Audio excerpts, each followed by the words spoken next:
February 6, 1942, President Franklin Delano Roosevelt issued Executive Order 9050. The Secretary of the Navy is hereby authorized and directed to issue a citation in the name of the President of the United States as public recognition of deserved honor and distinction for any ship, aircraft, or naval unit for outstanding performance in action on or after October 16, 1941. The citation thus created is generally known as the Presidential Unit Citation. It is an award for extraordinary valor, the unit equivalent of the individual award, the Navy Cross. And you might guess that the first U.S. warship to receive the Presidential Unit Citation would be a major fleet element, a battleship or an aircraft carrier. You might be surprised to find out that the first warship to receive the Presidential Unit Citation was a relatively old, relatively small support ship with the decidedly unassuming name USS Pigeon. While her service before the war was long, her service during the Second World War was disturbingly brief, yet extraordinarily distinguished. USS Pigeon is proof that when it comes to heroism, size just doesn't matter. It is history that deserves to be remembered. Commissioned during the First World War and built between 1917 and 1919, the 49 ships of the Lapwing class were the first purpose-built, ocean-going minesweepers of the United States Navy. 187 foot 10 inches long, they had a relatively shallow draft of 9 feet 9 inches. A handful saw service sweeping mines in the North Sea during the Great War, but most, like Pigeon, were not commissioned until after the war had ended. Named after seabirds, the ships of the class were often referred to as the Bird class.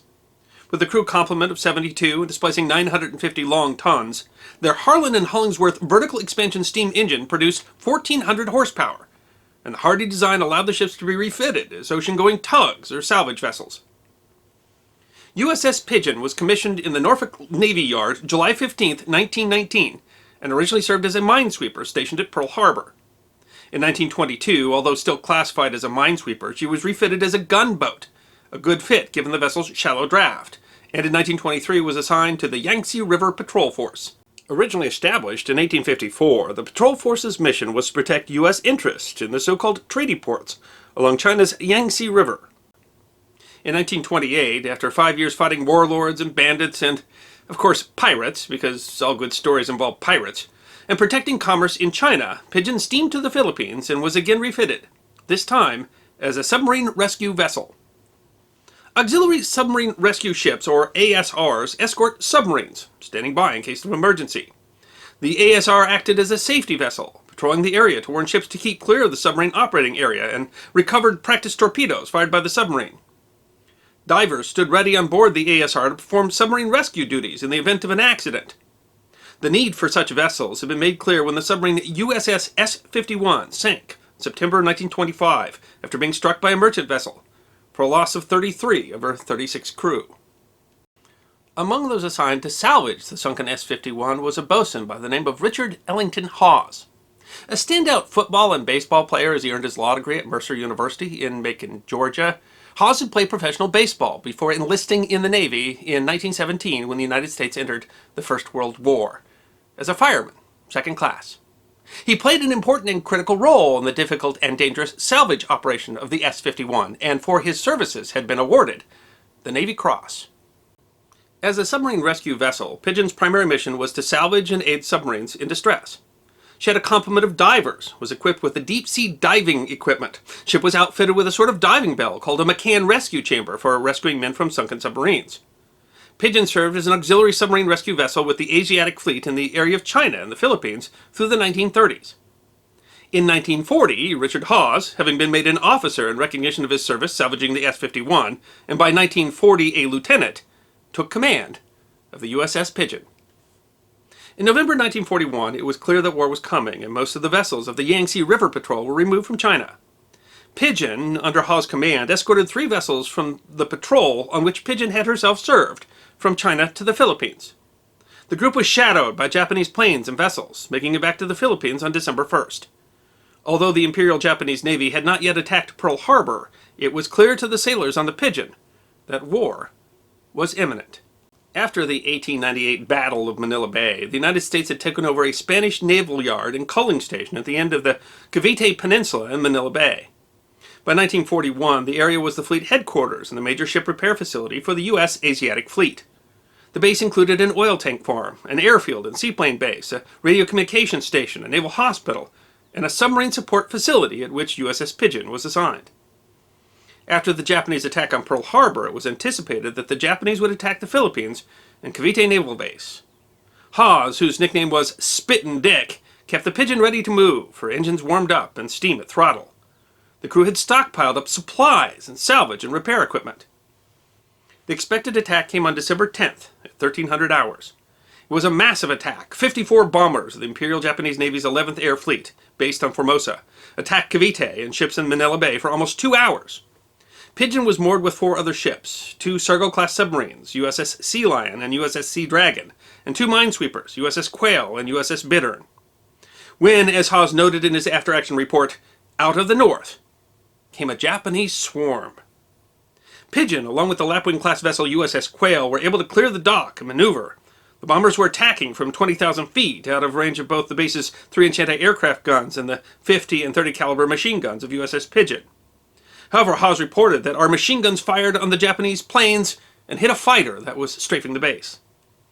Bombs were falling everywhere. Hawes reported one string falling 200 feet astern and another 200 yards to port, but Pigeon was able to avoid being hit. The base was ablaze. The base commander, Rear Admiral Francis Rockwell, estimated that 500 men were killed or seriously wounded in the attack. Seeing the fires at the base, Hawes took the Pigeon back to render assistance. The direction of the wind made it impossible to use their hoses to fight the blaze, but Hawes saw that the USS Sea Dragon was still tied to the dock and had no power to move. The Sea Dragon was moored next to 2 lighters, a type of small barge. One was loaded with torpedoes and was already on fire. The other was loaded with fuel. The fires at the base were causing secondary explosions. Hawes explained explosions of air flasks and detonated warheads were taking place. Fiery missiles were being hurled many yards across Pigeon. Machinist Roland M. Reed and water tender Wayne E. Taylor jumped into the Pigeon's small surf boat and were able to haul the burning lighter clear and move the fuel lighter away from the flames, mooring it to a buoy. They then assisted another small boat and managed to haul the Bittern away from the burning dock. While not hit by the bombers, Bittern was so damaged by the nearby explosions that she could not be repaired, was scuttled after transferring her crew to the Quail. The Sea Lion had been struck by a bomb, puncturing her pressure hull. Ensign Samuel H. Hunter, Jr., in the Sea Lion's conning tower, was killed by shrapnel from the explosion. He was the first U.S. submariner to die in the Second World War. 4 more of Sea Lion's crew were killed by a second bomb hit. The Sea Lion was too damaged to repair. But Sea Dragon could still be saved. Still under fire from the bombers and with explosions everywhere, Hawes ignored the danger and took Pigeon astern of Sea Dragon, rigging a tow line. A nearby building that serviced torpedoes started exploding. Hawes wrote, "Explosions were deafening, and for a few moments it looked as though the submarine and Pigeon were both in perilous position." As the Sea Dragon began to move, it almost immediately got stuck on a mud bank when Hawes wrote, "Just then an oil tank exploded, sending a horizontal sheet of flame rolling towards the 2 craft. The intense heat blistered paint on the Pigeon's sides. Just as it was becoming unbearable, the flames died down. 10 minutes more and the crews of all vessels in the vicinity would have been burned to a crisp." Finally, the small but mighty Pigeon managed to pull the Sea Dragon clear, and she was able to move under her own power. Pigeon continued salvage operations through the devastating attack on the base. She managed to rescue many torpedoes from the fire, a critical move for supplying the Pacific submarine fleet. For her gallant action in saving USS Sea Dragon, USS Pigeon became the first U.S. Navy warship to be awarded the Presidential Unit Citation, and Spittin' Dick Hawes was awarded his 2nd Navy Cross. Pigeon and the submarine tender Canopus were able to repair Sea Dragon enough for her to escape the Philippines, making for Java with members of the Asiatic Fleet staff.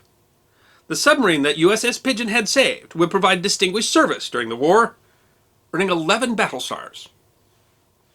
With the base still in flames, Pigeon was able to salvage 2 heavier 3-inch guns from the Sea Lion in Bittern, and several more machine guns, making her, according to Hawes, well armed and believed to be the best equipped vessel of her type and tonnage in existence.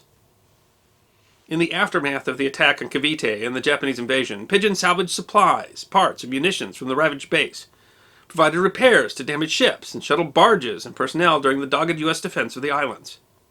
Pigeon was credited with shooting down several Japanese planes, demonstrating a fighting ability not expected of men in a little support craft, and earning the mighty Pigeon her second Presidential Unit Citation by the end of December. She was the only U.S. Navy surface vessel of the Second World War so honored. Hawes wrote of his ship and crew. The courage, spirit, and efficiency of the Pigeon crew is believed unsurpassed by past, present, or any future crews of any vessel of any nation.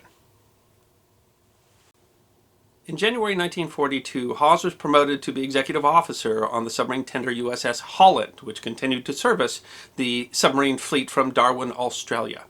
He spent most of the Second World War in the Pacific, serving on submarine tenders and support vessels, and finished the war with the rank of captain, a notable achievement for a man who had enlisted as a fireman, second class. Hawes retired in 1952 and was promoted to Rear Admiral. Spittin' Dick Hawes died at his home in Tonsom, Georgia, on December 30th, 1968, at the age of 74. The Oliver Hazard Perry-class guided missile frigate, USS Hawes, was named in his honor. Pigeon, now under the command of Lieutenant Commander Frank Alfred Davis, was unable to escape the Philippines due to the Japanese fleet, but continued to support the dogged defense of the Philippine Islands. She repaired ships, she salvaged equipment and food, she ferried supplies and troops, she destroyed equipment in order to keep it from being captured by the enemy, and of course, she shot down Japanese planes with her exceptional number of machine guns. On May 4th, 1942, the USS Pigeon was struck by a bomb dropped by a Japanese dive bomber while her crew was ashore. Struck on the starboard quarter, and USS Pigeon, the little ship that had accomplished so much, sunk within 8 minutes. Her crew continued with the defense of Corregidor until the island surrendered 2 days later on May 6th, and then they went into captivity with the rest of the island's defenders. At least 16 members of Pigeon's crew died in Japanese captivity.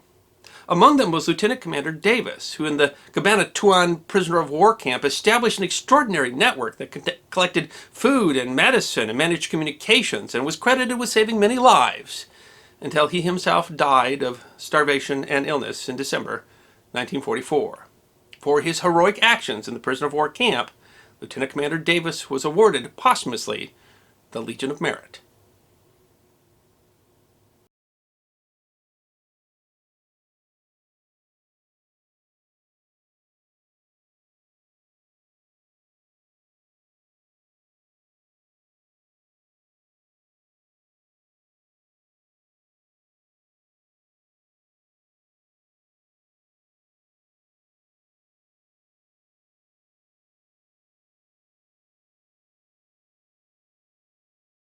I hope you enjoyed this episode of The History Guy, short snippets of forgotten history between 10 and 15 minutes long. And if you did enjoy, please go ahead and click that thumbs up button.